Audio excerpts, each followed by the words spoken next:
Programa 17. Uso de personas gramaticales al escribir. En este programa conocerán el contraste entre el uso de la primera o tercera persona para crear diferentes grados de compromiso con lo que se dice o se escribe. ¿Qué tal? Hoy reflexionaremos sobre las diferentes formas de usar las personas gramaticales. Por ejemplo, si el propósito de elaborar un cancionero es compartir nuestras canciones favoritas, en el texto introductorio trataremos sobre nuestros gustos y podremos utilizar un lenguaje informal. En cambio, si lo que queremos es dar a conocer una investigación que hicimos sobre algún género musical, en el texto introductorio explicaremos por qué hicimos esa selección y tendremos que utilizar un lenguaje formal.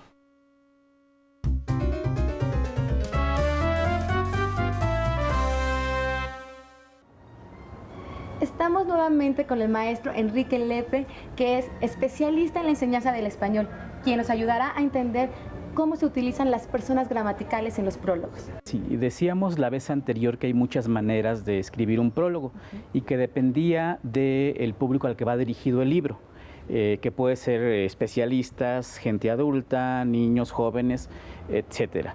El lenguaje que se usa en un prólogo depende también de este tipo de destinatario.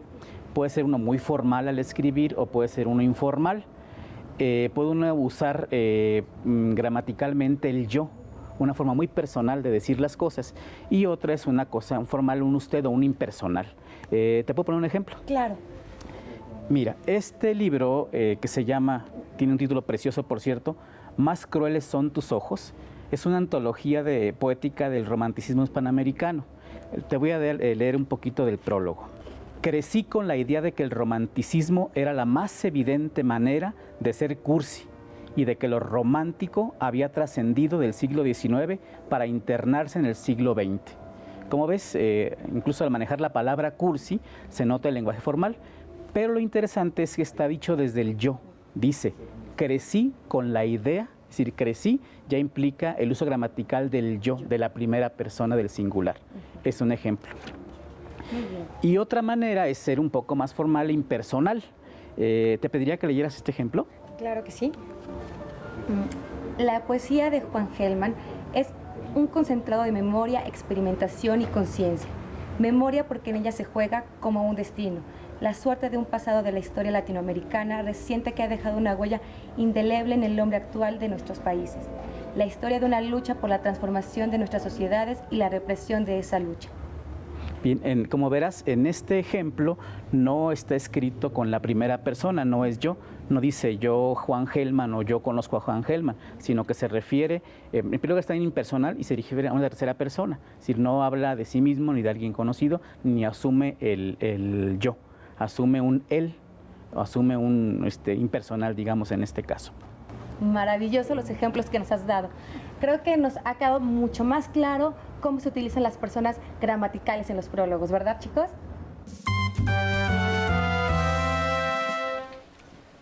Como vimos, es muy distinta la manera de escribir un prólogo dependiendo a quién va dirigido y la intención que se le quiere dar. Por ejemplo, si escribimos, los sones huastecos son conocidos en todo el país, pero tienen su origen en la región huasteca, que se ubica en el norte del estado de Veracruz, sur de Tamaulipas, parte de San Luis Potosí e Hidalgo y una pequeña parte de Puebla y Querétaro. En este caso, el texto está escrito en tercera persona para mostrar información sobre un tema. Pero si el prólogo dice, decidimos escoger un género de la música tradicional mexicana, el son huasteco, para la selección que se presenta en esta antología, pues probablemente muchos de nosotros no conozcamos demasiado de este género musical, ya que la música de moda y comercial está presente en los medios de comunicación. Por esa razón, queremos compartirles algunos de estos sones que mantienen el ritmo y la alegría de los pueblos de México. Aquí se utiliza la primera persona del plural para hablar de los criterios personales de selección, lo que brinda un tono familiar y persuasivo al texto.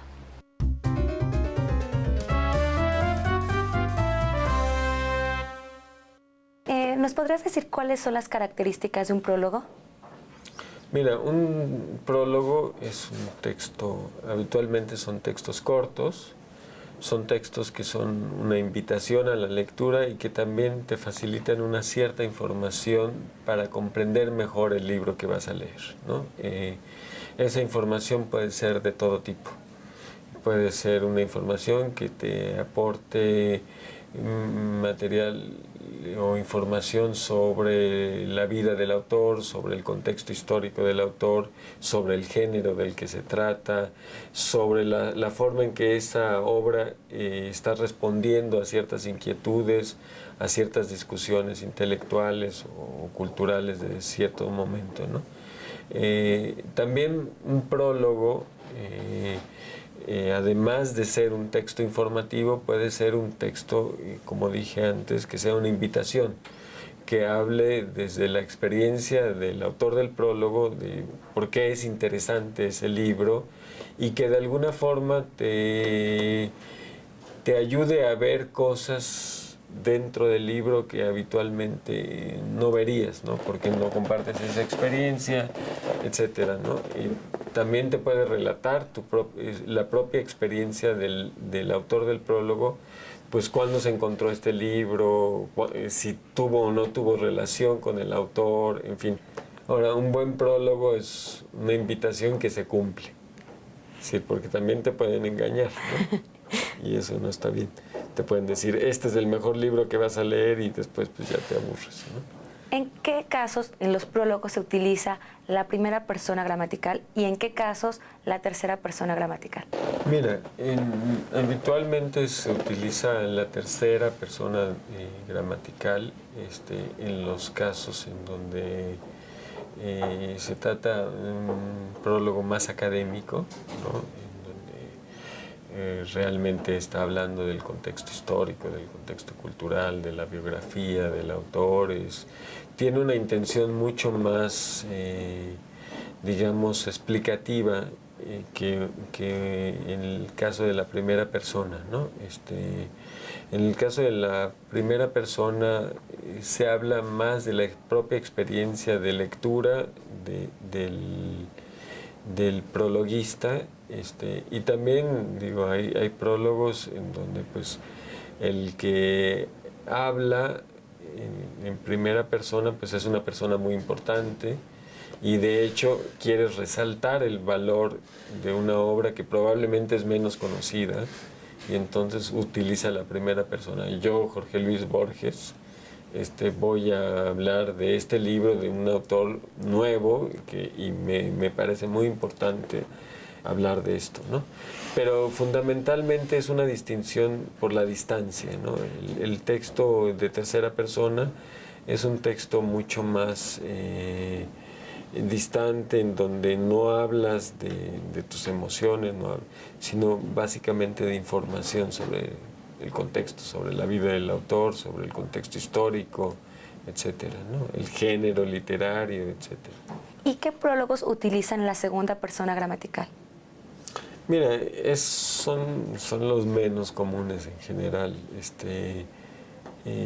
pero son libros, por ejemplo, libros de texto o otro tipo de libros, en donde es importante establecer una relación cordial con el lector, ¿no? Entonces tú dices, por ejemplo, en un libro de texto, en este libro vas a encontrar ciertas páginas que han sido pensadas en ti. Podrás leerlas, te recomendamos que revises, que analices detenidamente esto. En fin, es un poco como un acompañamiento en donde lo que más importa es mantener la relación cordial con el lector, ¿no? Habitualmente son extraños esos prólogos dentro de los libros que circulan, digamos, más allá de la escuela. Pues muchísimas gracias, Daniel. Nos has aclarado muchas dudas. Chicos, nosotros continuamos. Los prólogos y textos introductorios no siempre han formado parte del libro. Se han ido introduciendo para aportar elementos que ayuden al lector a conocer más sobre el contenido y contexto de la obra. Ahora conozcamos cómo han sido los prólogos a lo largo de la historia. En Grecia los utilizaron como una explicación previa a la representación de tragedias antes de la entrada del coro. Fue hasta la época medieval cuando se generalizó el uso del prólogo en la correspondencia, en los libros de historia, de poesía didáctica y para la prosa de ficción. En la Edad Media se utilizaban para captar la atención del público a través de dedicatorias o el subrayado de las novedades en la obra. Los prólogos también cumplían las funciones de enseñar y moralizar. En los siglos de oro, los textos introductorios ponen énfasis en el lector. Se llega a él a través del mensaje escrito a manera de diálogo. Con Miguel de Cervantes, el prólogo alcanza su más alta expresión. Cervantes escribió un texto en el que usa la exposición, el diálogo con el lector y hace propaganda a su obra. Convierte al lector en su confidente. Posteriormente, el prólogo es un complemento del texto que revela la forma de ver las cosas del autor. Así, a lo largo de la historia, los prólogos han tenido dos funciones. Por un lado, informar acerca del libro, de la importancia del tema, cómo está construido, y por otro, persuadir al lector y retenerlo. Generalmente ambas funciones van juntas y para lograr su intención el autor se dirige al lector en diferentes personas gramaticales. Hemos llegado al final del programa. Les recomiendo que al escribir los prólogos para su cancionero tomen en cuenta el propósito que tuvieron para realizarlo, a quién va dirigido y los recursos que necesitarán para motivar a los lectores a interesarse por su obra. No olviden consultar sus textos. Nos vemos en el próximo programa.